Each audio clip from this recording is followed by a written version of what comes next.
ஹாய்ங்க. அடுத்த next update என்னென்னா இட்லி பொடி தாங்க. அதுக்கு கருப்பு உளுந்து எடுத்துக்கிட்டோம், கடலைப்பருப்பு, பொட்டுக்கடலை, காஞ்ச மிளகாய், அதுக்கப்புறம் எள், அதுக்கப்புறம் கருவேப்பிலை.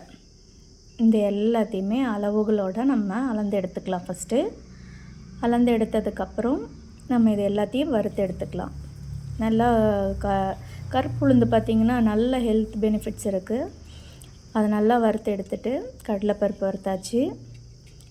அடுத்தது காஞ்ச மிளகாய் எல்லாமே நல்லா கலர் சேஞ்ச் ஆகிற வரலாம் வறுத்து எடுத்துக்கணும். பொட்டுக்கடலையும் வறுத்து எடுத்தாச்சு. காஞ்ச மிளகாவும் கொஞ்சம் கலர் சேஞ்ச் ஆகணும்.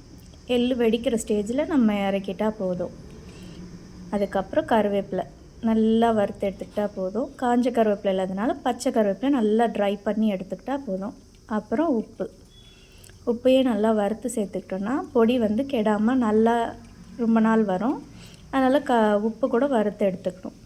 இப்போ இது எல்லாத்தையுமே நல்லா ஆற விட்டுட்டு நம்ம மிக்சியில் போட்டு கொரகொரப்பாக இட்லி பொடி பதத்துக்கு அரைச்சி எடுத்துக்கலாம்.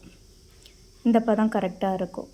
இந்த அளவுக்கு பொடியாக்கிட்டு நம்ம பேக்கெட் போட்டு நம்ம கடையில் சேல்ஸ்க்கு வச்சாச்சு. நீங்களும் ட்ரை பண்ணி பார்த்துட்டு கமெண்ட்ஸ் சொல்லுங்கள். தேங்க்யூ.